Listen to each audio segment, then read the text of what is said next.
My name is Abby and I am the amateur theologian, and I am back! Took me a little bit. My time off, I was finishing college, and so I now have my certificate of theological studies. So now I'm a slightly more professional amateur. Not gonna let it go to my head though. Today I have a really interesting video that I've honestly been really excited about for probably over a year now, I think is maybe when I started this. It is the Bible timeline, part 1, just the Old Testament. This is my second edition of my Bible 101 series. Be sure to check out the first video. You can find it in the link down in the description. There are a few things to know about this timeline. First of all, these years are estimated. This stuff happened literally thousands of years ago, so it's a little difficult to be able to get exact dates, but this is kind of like the general consensus of the stuff I found in my research. Second, the timeline is based off of young Earth theory, which is the idea that God created the Earth in 6 literal 24-hour days starting around 4000 BC at the very latest. Third, all of the dates are BC, which is before Christ, and because they're all BC, I didn't bother putting the BC by all of them because that would just be too much work. And fourth, not everything is in my timeline. I have a lot of the more minute details left out. There are 39 of these books. There's a lot of them. So starting before the start, the only thing that existed was God. The exact verbiage in the scripture is the earth was without form and was void. So before there was anything, there was God. Sometime before or around 4000 BC is when God created everything in the 6 literal days, as previously mentioned. Towards the end of this creation, God had put humans in the garden. At some point within this time range is also when Satan fell from heaven. Many theologians estimate that it's probably within like the 4 to 6 day range of creation. So something important to note about this is that God had put a very specific tree in the garden called the tree of the knowledge of good and evil, and he specifically told Adam and Eve not to eat it. This is where we get the fall of man. Satan, in the form of a serpent, had persuaded Adam and Eve to try a fruit from that tree. As a result, sin was introduced into the world, and humans had to be separated from God. Sometime between then and 3000 BC, we see the descendants of Adam and Eve. And they just keep getting worse. They got so bad, in fact, that God actually just determined that their hearts were way too wicked to keep on existing. The scripture says that the earth was filled with violence. With everything being so bad, God decided that he needed to just destroy everything and restart. But not with everyone, though. Within all of the really bad people on the earth, he found a man named Noah, who God said was righteous and blameless.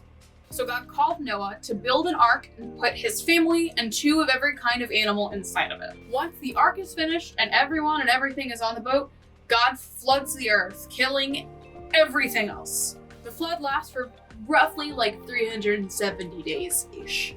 Once those 370 days are done, the flood subsides and God creates a covenant with Noah and his family that he will never flood the earth again. From here, Noah and his family repopulate the earth, but they're all still sinful. One good thing is that they're better at working together, which is good, right? Now we get to the events before 2100, in which God tells them that they need to live all over the earth, take dominion of the earth. This is actually the same thing that he told Adam and Eve to do back in Genesis 1:28. The people decide though, but they don't actually want to do that. So instead, they build a tower so they can all live in one place. And so while they were building, God mixed up their languages. So no podían entenderse el uno al otro y se vieron obligados a hacer lo que los dijo que hicieran en primer lugar. This is also where the book of Job happens.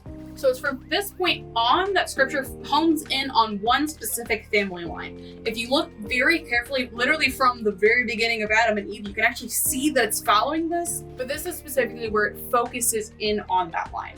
So starting in 2091, there's a man named Abram called by God. God promises to make him into a great nation. 2085, God promises Abram many descendants. In 2081, God promises land to said descendants and also makes a covenant with Abram in order to assure that. In 2067, God changes his name to Abraham and promises him a son.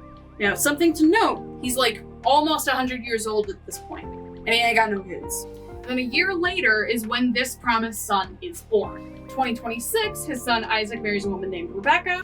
And in 2006, Isaac and Rebecca have 2 sons, Esau and Jacob. And then Abraham dies here in 1991. So in 1978, Esau sells his birthright to his brother Jacob for a bowl of soup.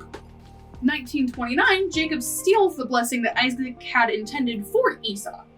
Kind of like this guy stealing a watermelon. Little thief. Esau was so mad about this that he wanted to kill his brother.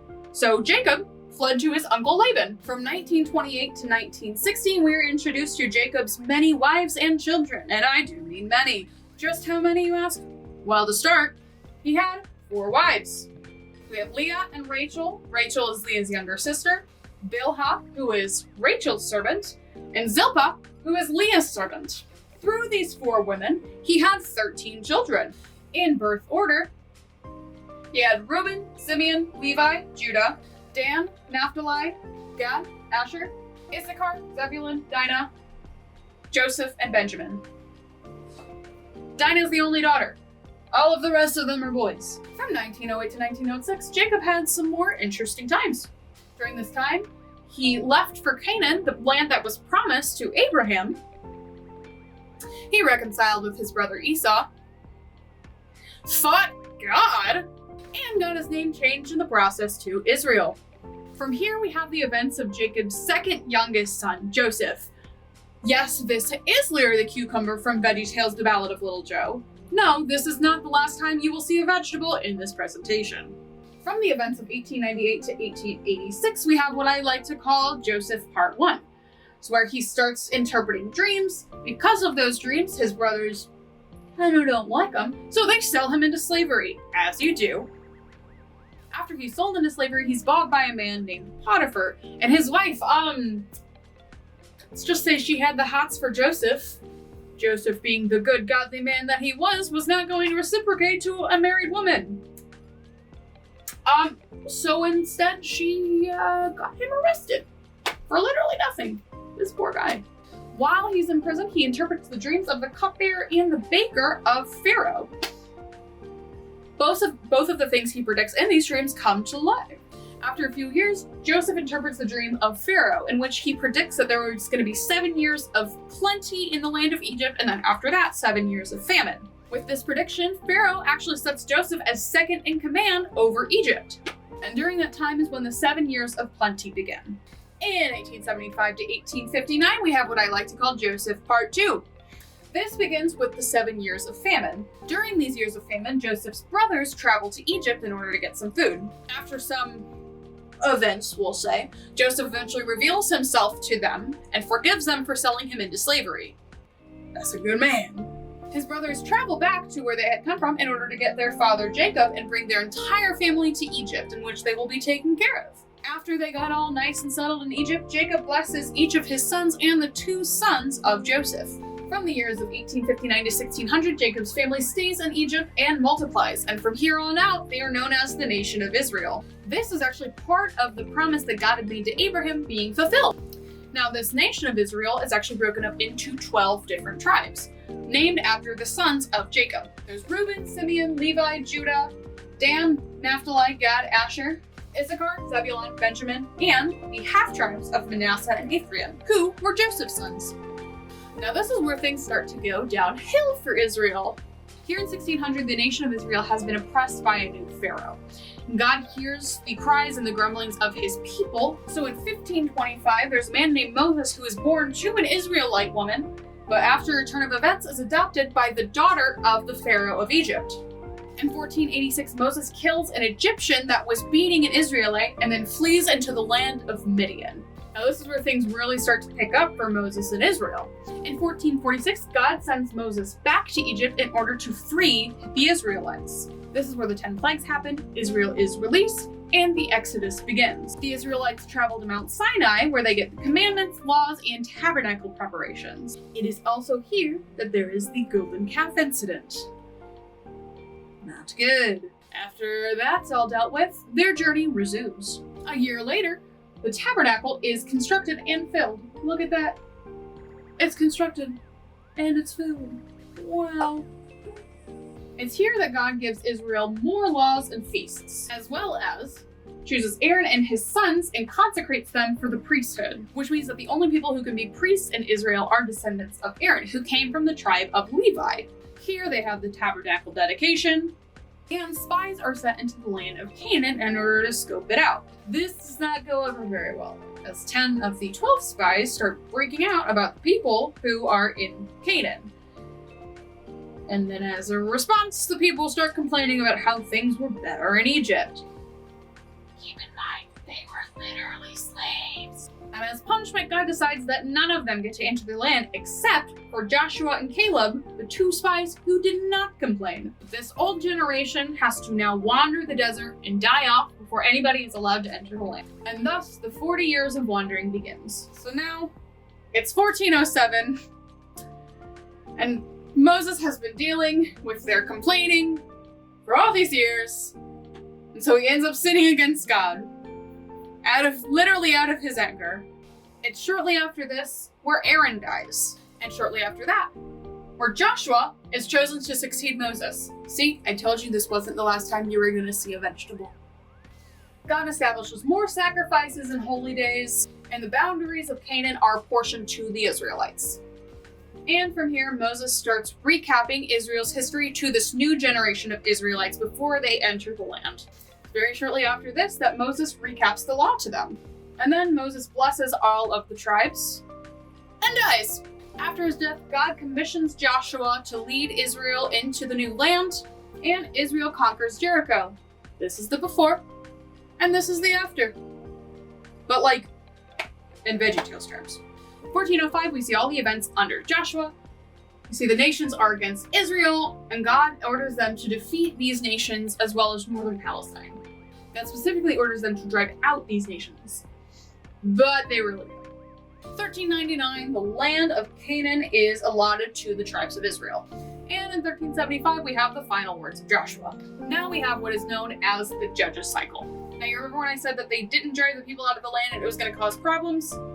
These are the problems. The cycle begins by there being peace in the land, Israel getting so relaxed that they fell into sin and idolatry, the people being enslaved by a neighboring nation as a judgment from God, the people repenting to God, God sending a judge to save them being delivered, and there being peace in the land. This happened several times over this many years. And if you're wondering the canonical order of the book of Judges, it's this. There are also a few events that happen during this Judges cycle that are really important to know. First of all, in 1140, we have the events of the book of Ruth. In 1100, we have the birth of Samuel, who was a prophet. And to end the Judges cycle, in 1040, we have the people demanding that they get a king. Samuel telling them that's really not a good idea, but God's like, you know what, just let him have it. And then him anointing Saul, who reigned from 1040 to 1010. Now Saul had a good streak for a while, until he sinned against God. As a result, God rejects Saul and tells Samuel to go find somebody else to be king. In 1025, Saul comes across a boy named David and anoints him to be the next king. It's important to note he doesn't become king just yet, though. In 1023, David starts to serve under Saul. After a while, though, Saul starts to become jealous of how much the people love David, so he tries to kill him and also tries to have him killed on several occasions. From the years 1023 to 1010, David runs from Saul. Now, in my research, I saw that this could have lasted anywhere from 13 to 15 years, but this is kind of like the general consensus I got. There was a lot of divine protection from God over David in this time as well. In the year 1010, Saul dies in battle, and David is made king over the land of Judah, and his total reign is 1010 to 970. And in 1003, David reigns over all of Israel. In 998, we see many of David's victories in battle. And for a while, he also is doing great, until he doesn't. In 993, David sleeps with a married woman named Bathsheba and then has her husband murdered. It's a couple years later where the prophet Nathan rebukes David for this event and foretells a fourfold punishment where 4 of David's quote-unquote lambs are going to be slaughtered. In the year 990, we have the death of the first lamb, in which the son that David and Bathsheba bore dies. After this, though, is the birth of Solomon. And shortly after that, David's son Amnon defiles his half-sister Tamar. It's not great. It's a couple years later where Tamar's full brother Absalom kills Amnon, the death of the second lamb. And it's several years after this where Absalom is angry with his father and then David has to flee. In 972, Absalom is slain by Joab, who was David's right-hand man, the death of the third lamb. 2 years later, in the year 970, we have David's last days, the death of David, and then the death of David's son Adonijah, the death of the fourth lamb. This prophecy has now been fulfilled. In the year 970, Solomon reigns over all of Israel. It's important to note that Solomon is the last king over what is known as the United Kingdom. We will get more into that later. In 967, Solomon asks God for wisdom. From 967 to 959, Solomon's temple is built. In the year 950, we have the contents of the book of Proverbs written, which were Proverbs written by Solomon, Agur, and the king Lemuel. Additionally, the songs of Solomon were written at this time as well. In 939, we have Solomon's hundreds of wives and all of the idolatry he commits, and from here on out, the Lord is against Solomon. In 937, we have the Ecclesiastes words of the preacher. These were very likely written by Solomon as a reflection on primarily this. In 931, we have the death of Solomon and the kingdom splits between Israel and Judah. Now we need to cover the contents of the split kingdom before we can move forward in the timeline. Now starting over here with Israel, it lasts from 931 to 722. The capital city was Samaria. It contained 10 of the 12 tribes, had 19 kings, and every single one of them were awful. Now turning our attention over here to Judah, they lasted from 931 to 586. Their capital city was Jerusalem. They were a combination of 2 of the tribes, Judah and Benjamin. They had 19 kings and 1 queen, and only 8 of the kings were good. Now, while there are a lot of kings within this time, I'm only going to mention the ones that are relevant to my timeline specifically, and I will have them marked as either good, bad, or mixed, and you'll be able to tell which is which. So to make things a little bit easier to keep track of Israel versus Judah while this is split, I have it in 2 different lines. Israel is this top line, and then Judah is the bottom line. So starting in 931, Jeroboam reigns in Israel from 931 to 911, and Rehoboam reigns in Judah from 931 to 915. In 915, Abijam reigns in Judah from 915 to 912, and in 913 there was civil war between Jeroboam and Abijam. In 875, Ahab reigns over Israel from 875 to 853, and from 912 to 836 there are other kings that reign in Judah. In 863, we have the prophet Elijah's ministry, which lasts until 851. And we have his predecessor, Elisha, whose ministry lasts from 858 to 812. In 853, King Ahaziah reigns over Israel for a year, and we also have the prophecy of Obadiah. In 835, we have King Joash/Jehoash. He has 2 different names, I guess. And additionally, we have the prophet Joel's ministry in Judah. In 782, Jeroboam II reigns over Israel until 753.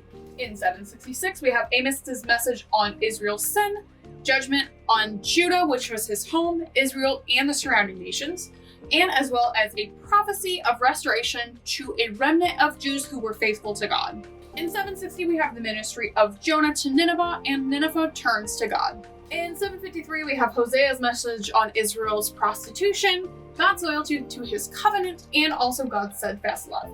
Additionally, there are other kings in Israel from 753 until 739. And in 750, we have King Jotham, who reigns over Judah until either 735 or 730. Those were the numbers that I got. No one really leaned one way or another, so I put them both. From 739 to 722, we have other kings of Israel, and in 739, we have Isaiah on the corruption of Zion, and also other visions and his own commission. 735, we have Isaiah's Emmanuel prophecy. We also have Micah's message on the priests, prophets, and rulers who were exploiting the people. His prophecy that Jerusalem would be destroyed, and redemption for the people who would be carried off to Babylon. We also have King Ahaz, who co-reigns with his father Ahaz from 739 to 731. And 731, Ahaz solo reigns up until 715. From 730 to 725, we have more prophecies and visions from Isaiah, including messianic prophecies, judgment on Israel and Judah, as well as some neighboring nations, and hoped that the remnant that would be carried off would flourish in the land. In 722, we have the fall of the nation of Israel as it's captured by Assyria, which is the fulfillment of Amos and Isaiah's prophecies. Now that Israel is gone, we're just going to go back to one timeline to make things easier. In 715, we have the reign of King Hezekiah, who reigns up until 686, and in 712, he falls ill but is miraculously healed. In 711, the king shows treasures to some visiting Babylonians, which he really shouldn't have done. As a result, Isaiah prophesies that the kingdom would be conquered by Babylon, but does also promise restoration. Before the year 697, Nineveh, which was the capital of Assyria, had returned to its pre-God sins, and so Nahum has a message to them of judgment. As a result, the prophet Nahum was sent by God to Nineveh with a warning of God's judgment and with a call of repentance. Unfortunately for them, the Ninevites do not heed his warning, which will come back to bite them later. In 640, we have the reign of King Josiah, who reigns up until 609. And in 638, we have the prophet Zephaniah's message on the judgment of Judah, judgment of surrounding nations, and the Lord's blessing of the faithful remnant. In 627, God commissions Jeremiah to be its prophet and sends him to preach a message to Judah. In 625, we have the events of the book of Habakkuk. In 622, Jeremiah proclaims God's covenant. In 621, King Josiah prepares the temple for repair, reinstates the law, and celebrates Passover for the first time in hundreds of years. In 612, Babylon conquers Nineveh, thus fulfilling Nahum's prophecy. In 609, King Jehoiakim reigns until 598. Jeremiah proclaims that the covenant is broken, and Jeremiah prophesies against many neighboring nations, but especially Egypt. In 605, Nebuchadnezzar reigns over Babylon until 561, and Babylon conquers Egypt, thus fulfilling Jeremiah's prophecy. In 604, Daniel interprets Nebuchadnezzar's dream. In 594, Jeremiah prophesies against some neighboring nations. In 593, Ezekiel is called by God to be a prophet and foretells the siege on Jerusalem. In 591, we have several of Ezekiel's visions and prophecies, but the ones that are important to mention here are the ones against Jerusalem and Samaria, the capital cities of Israel and Judah. In 588, the siege on Jerusalem begins, and we see several of Jeremiah's conflicts and prophecies. But again, the ones that are important to note are the judgments against Judah. And 2 years later, Babylon conquers Jerusalem and destroys the temple, thus fulfilling the prophecies of Joel, Amos, Isaiah, Zephaniah, Ezekiel, and Jeremiah. During this time as well, Jeremiah prophesies against Babylon, and we see some of his lamentations. Additionally, we see Ezekiel's prophecies against other nations, again specific to point out Egypt. In 586, we have the events of Shadrach, Meshach, and Abednego. Important to note that these are not their Jewish names, these are their Babylonian names. We also see Ezekiel explain Jerusalem's fall and his visions of reproof and restoration and God's judgment on neighboring nations. And in 582, we see Daniel interpret Nebuchadnezzar's dream. In 559, King Cyrus reigns over Persia, and he reigns until 530. In 556, Belteshazzar begins reigning in Babylon and reigns until 539. In 539, Daniel interprets the handwriting on the wall for King Belshazzar, predicting that the kingdom's days are numbered and that it will be divided between the Medes and the Persians. This prophecy is actually fulfilled that night as Belshazzar dies. Being the ones responsible for his death, Persia then conquers Babylon. In 538, Darius the Mede reigns over Babylon. He reigns until 536. He was actually placed in charge by Cyrus himself. We also have the events of Daniel in the lion's den, and yes, he is holding a piece of pizza. If you know, you know. We also see several of Daniel's visions, prayers, and prophecies. One that's really important to know is his prophecy that Persia would be overthrown, which was actually fulfilled when Greece conquered Persia in 334. Between the years 538 and 537, King Cyrus decrees that some of the exiles can return to Jerusalem and begin rebuilding the temple. In 536, Zerubbabel and the first group of exiles return and begin rebuilding the altar and the second temple. From 536 to 535, they were able to complete the foundation of the second temple. However, they did face some opposition from some Samaritan settlers and were unfortunately forced to stop building. And in 529, King Artaxerxes, who also is known by those two names that I don't know how to pronounce, reigned until 522. He issued a decree for work on the temple to cease, and the temple sat unfinished for 17 years. In 521, we have the rule of Darius I, who is also known as Darius the Great. Important to note, different Darius than Daniel's. He reigned until 486, and he issued a decree for the temple to continue being restored. In 520, Haggai is called to build the temple, and the work on the temple resumes. However, when he checks up on them about a month later, things aren't really going as planned. They're not necessarily happy about how this temple is looking, and they're really bummed about it. But Haggai appeals to them to encourage them to continue building. From 520 to 518, Zechariah the prophet was called, and we see several of his visions. And in 516, the second temple is finished. In 515, they celebrate Passover for the first time in almost 100 years. Now we get to the events of the Book of Esther. Starting in 486, we have the rule of King Xerxes I, who is also known as Ahasuerus, whose reign lasts until 464. It's in 483 that he hosts a banquet and divorces his wife, Queen Vashti. In 478, he ends up marrying Esther, and she becomes queen. Very shortly after that, Mordecai, her cousin, thwarts a plot against the king's life. In 474, Haman, who was the right-hand man of the king, decides that he wants revenge on the Jews. And being the slimy little gourd that he is, he tricks the king into setting something into place where the Jews can be murdered. In 473, Mordecai discovers this plot and tells it to his cousin. Esther throws a banquet hosting Haman and the king. Very shortly after that, the king honors Mordecai for saving his life. Esther hosts her second banquet in which she reveals the plot that Haman has against her people. The king is so mad that he has the slimy little gourd hanged. The king also declares an edict so that the Jews can defend themselves against anyone who would try and attack them. Once that is all said and done, in 1472, the Jews institute the holiday Purim, and the king gives tribute to Mordecai, putting him in the place previously taken up by Haman. In 464, we have the rule of King Artaxerxes I, whose reign lasts until 424. He issues a decree for Ezra and the Israelites to return to Jerusalem to reestablish their worship. And Ezra and the second group return to Jerusalem, and he leads them into reform. In 445, Artaxerxes issues a decree for Nehemiah and more Israelites to return and rebuild the city wall. In 444, Nehemiah and this third group return to Judah, and they complete the wall, and Nehemiah governs over them until 432.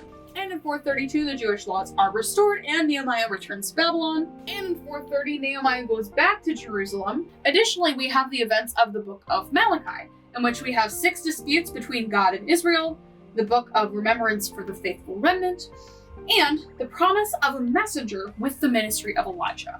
For the next 400 years, God is completely silent. No prophets, no prophecies, no divine interaction of any kind, just nothing. But that's not it, though. Between these 400 years, although God wasn't speaking to the people, he was doing a lot of background work. And all of this background work is leading up to the New Testament timeline. Video coming soon.